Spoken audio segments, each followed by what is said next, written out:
America, the land of the free, or so it seems. The United States has 5% of the world's population, yet we currently have 25% of the world's total incarcerated criminals. America's present methods of dealing with criminals has not made society safer or more beneficial. Rather, as a country, we have made the problems worse. Laws were set in place that not only directly affected the American people, but targeted minorities as a whole. These not only need to be talked about, but efforts needed to make a change. As the Reno community, it's our duty to vote in the local election to get a representative that will pass legislation to help fix this great country. In history, there was one distinct factor that led to many other conditions that contributed to today's penal system failure. Ladies and gentlemen, I would like to summarize for you the meeting that I have just had with bipartisan leaders. America's public enemy number one in the United States is drug abuse. In June 1971, President Nixon declared a war on drugs. He dramatically increased the size and presence of federal drug control agencies and pushed through measures such as mandatory sentencing and no-knock warrants. This war on drugs was an era of fear that was presented to the American people as public enemy number one. As a country, we decided to treat drug use as a criminal act instead of a health problem. The presidency of Ronald Reagan marked the start of a long period of skyrocketing rates of incarcerated people behind bars for nonviolent drug law offenses. This is largely due to his unprecedented expansion of the drug war. Nixon's advisor, John Ehrlichman, later admitted that the Nixon campaign in 1968 and the Nixon White House after that had two enemies, the anti-war left and the black people. You understand what I'm saying? We knew we couldn't make it illegal to be either against the war or black, but by getting the public to associate the hippies with marijuana and the blacks with heroin, and then criminalizing both heavily, we could disrupt these communities. We could arrest their leaders, raid their homes, break up their meetings, and vilify them night after night on the evening news. Did we know we were lying about the drugs? Of course we did. Media is and has been at fault for subconscious fear for black men. Black men and black people in general were overrepresented in the news as criminals. Overrepresented meaning that they were shown as criminals more times than is accurately based in the FBI statistics. The media went as far as saying super predator and other names to get rid of empathy or conscience for this person. Calling them gang leaders, rapists, murderers, or robbers is easier to accept as guilty than just a name on the TV screen. It is very effective because it changed the dynamic of no longer innocent until proven guilty. This represents a bias right away without seeing or knowing the facts. This is seen in the media today as well.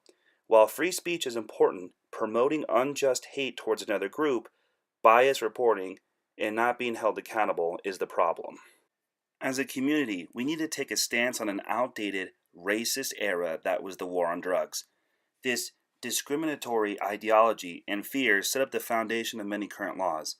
Mandatory minimums and the bail system are current judicial laws that are in place that hinder the American citizen. Upwards of 97% of people plead guilty to a crime they did not commit because they cannot afford the bail and do not want to be placed in jail. American citizens are being punished before being found guilty. There is no justice in this.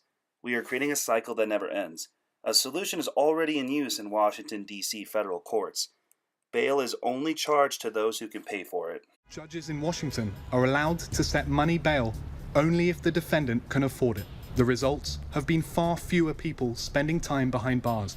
We are the only city in America where tonight, at our jail, there is not a single man or woman who is sitting because they don't have the money to meet their money bond.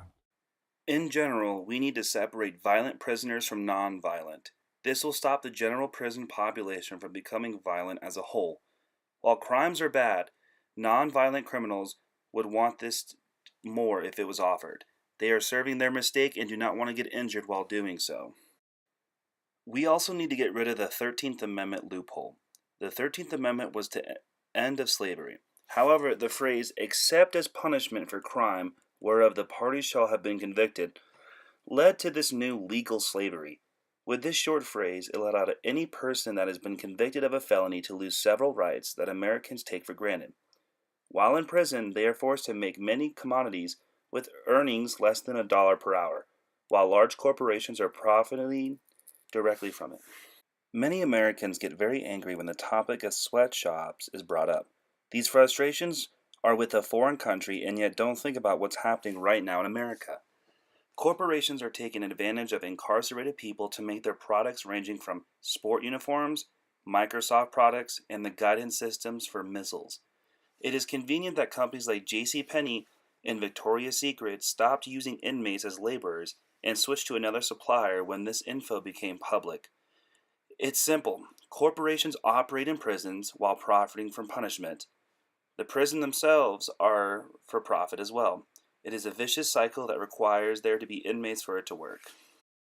This brings us to ALEC, American Legislative Exchange Council.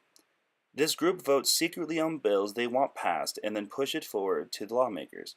Every bill benefits the corporation since they donate money to the lawmaker that will get the bill passed. An example of this is the Stand Your Ground laws. Walmart was part of the vote that initially started this.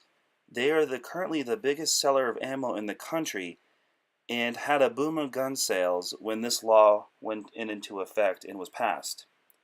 ALEC pushed laws and policies that shaped criminalization and overall didn't want to reform at any way to take away from their profits.